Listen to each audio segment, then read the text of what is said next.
The moment it became your identity, it owned you. Not the moment you bought it, not the moment you showed it off, the moment you stopped being able to imagine yourself without it. That's the moment everything changed. And most people never notice when it happens because it doesn't feel like a trap in the beginning. It feels like arrival, like you finally got somewhere, like all the pressure, all the sacrifice, all the years of grinding actually produced something real, something visible, something that proved the effort was worth it. And that feeling is exactly how it starts. Think about the first time you upgraded something significant, not a small thing, a real upgrade. The apartment, the car, the watch, the lifestyle, something that changed. How people looked at you when you walked into a room. Remember how that felt? Not just the object itself, the reaction. The way people treated you slightly differently, the way conversations felt easier, the way you moved through spaces with a little more confidence. That wasn't luxury working. That was status working. And your brain recorded every second of it. Because humans were never just chasing comfort. Comfort was always just the surface. What people are actually chasing is something older, something tribal, something that goes back thousands of years before any of this existed. In every human group that ever lived, position mattered. Status meant access. Status meant protection. Status meant survival. And your brain, the same brain running your decisions right now, still operates on that ancient logic.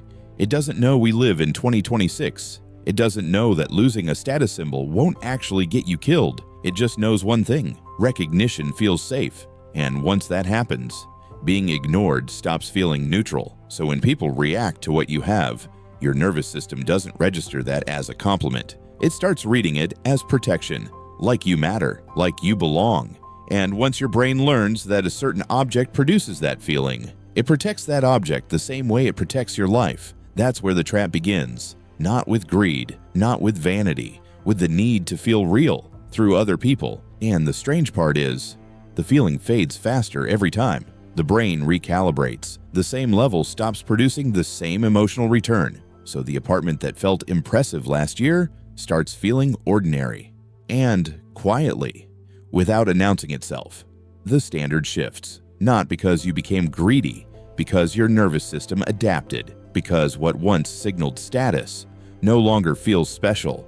You stop experiencing these things as rewards. You start experiencing them as requirements. The apartment stopped feeling optional. That was the shift. Now it feels like something you cannot afford to lose. The car isn't something you enjoy. It's something that maintains your position. The image isn't something you built. It's something you now have to protect. And the moment something shifts, from reward to requirement, from desire to defense, you are no longer controlling it.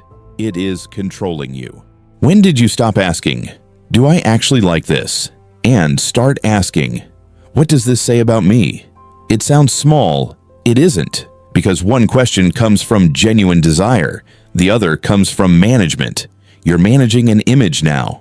You're no longer making choices based on what feels right internally. You're making choices based on what protects the image. Restaurants aren't chosen because you genuinely want to be there. They're chosen because of what being seen there communicates. Trips aren't planned because you want rest. They're planned because of what the photos produce. Friendships drift toward people who reinforce the image, away from people who remind you of who you were before it. You didn't plan any of this. Nobody consciously decides to organize their entire life around maintaining an appearance. It happened gradually, through reward. Every time you aligned with the image, people responded positively. Every time you matched the expectation, your brain received that ancient signal. You belong. You matter. You're safe. And slowly, without noticing, your decision-making system got rewired, not toward what you want, toward what maintains the perception of who you've become. Modern life doesn't just allow this, it accelerates it. Every platform you use is built to train you toward visibility, not self-expression.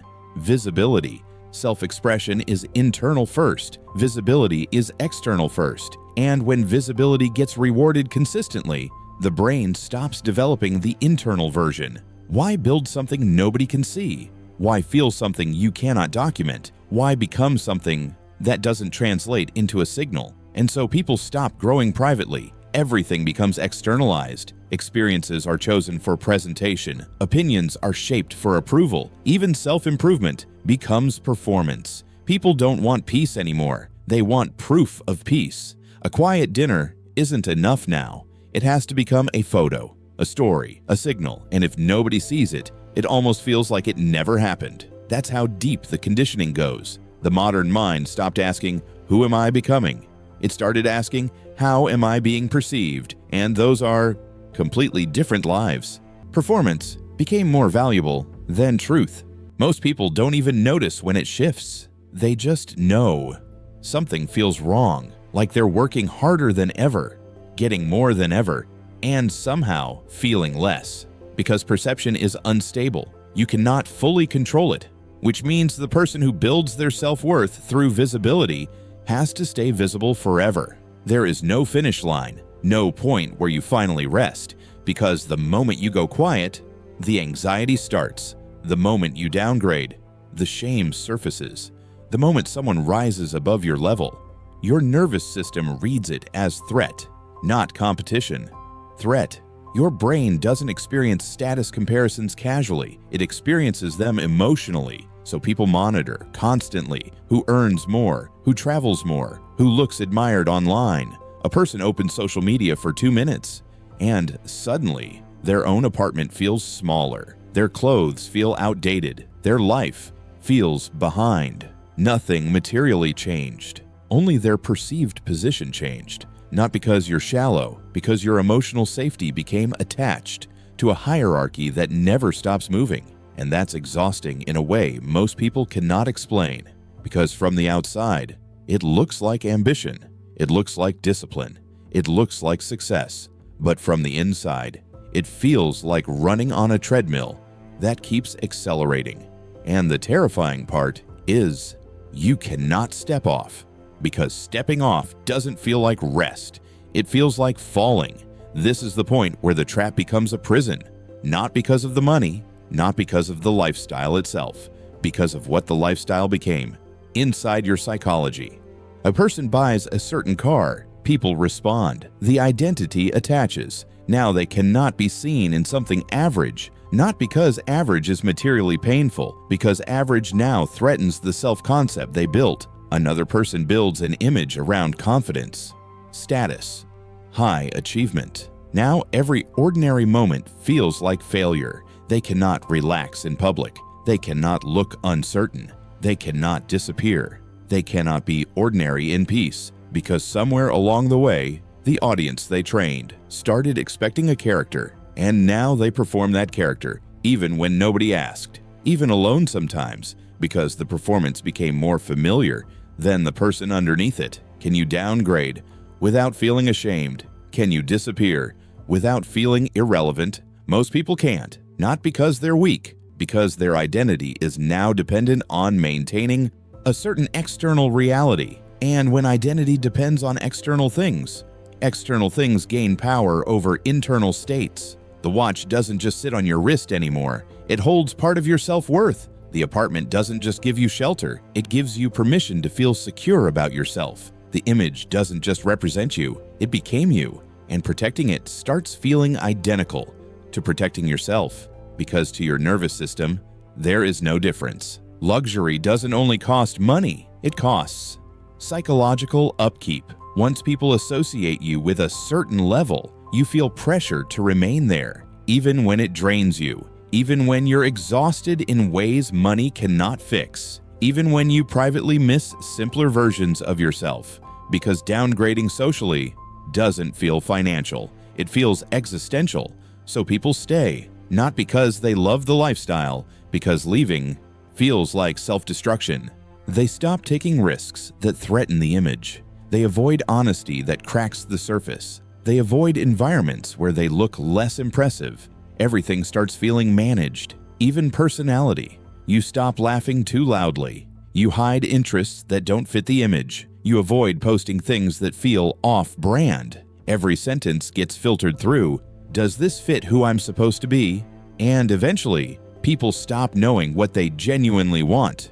only what fits the identity, only what the image requires. That's not freedom. That's one of the most sophisticated traps ever constructed. And the worst part is, nobody built it for you. You built it yourself, piece by piece, choice by choice, reward by reward.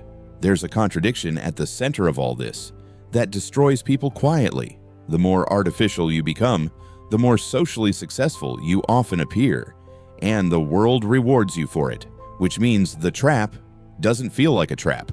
It feels like success. It looks like winning from the outside, but internally, something keeps feeling wrong. A quiet friction, an emptiness that appears exactly when life should feel the best. After the achievement, after the recognition, after the upgrade, there's always a moment, sometimes only a second, where it lands, and then it disappears, and you're already moving toward the next thing because the brain learned that the next thing is where the feeling lives. But the feeling never stays because it was never coming from the object. It was coming from temporary relief. The relief of feeling seen, feeling ranked, feeling accepted. And relief like that is temporary by nature because attention moves, hierarchies shift, and people whose identity depends on that movement have to keep moving with it forever. Eventually, a different kind of exhaustion appears. Not the kind sleep fixes, the kind that comes from maintaining. A version of yourself that requires constant effort.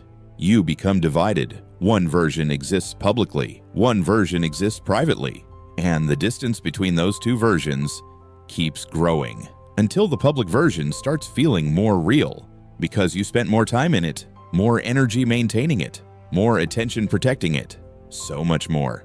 And the private version, the one that existed before all of this, starts feeling unfamiliar. Some people panic when they lose status, or money, or relevance, and people around them don't fully understand the depth of that panic, because from the outside, it looks like ego, it looks like materialism, but it's deeper than that. It's identity collapse. Because they didn't just lose an object, they lost the structure holding their self-concept together, and without it, they don't know who they are anymore. Not philosophically, viscerally, because the self they built was built outward, not inward, and things built outward require constant reinforcement to stay standing. That's why the ending of this story is rarely dramatic. It arrives quietly as a persistent feeling that something is wrong, that despite everything looking right externally, you feel further from yourself than ever before, that the life you worked so hard to build doesn't actually feel like yours, because after a while, the lifestyle starts making decisions for you, quietly, automatically, and you keep obeying them, not because you chose to, because you no longer know how to stop, because stopping would mean confronting what's underneath, the version of yourself that exists without the signals, without the recognition, without the image, just you, and you're not even sure who that is anymore. The object was never the hardest part. It was who you became around it. That's what traps people. Not the watch, not the car, not the apartment. The version of themselves they became attached to. The version they're terrified to lose. Because once people start treating your image as your value, you start doing it too. And after enough time, you cannot even tell the difference anymore between who you are and who you learned you had to be to feel like you existed at all. And if all of it disappeared tomorrow, would you still know who you are?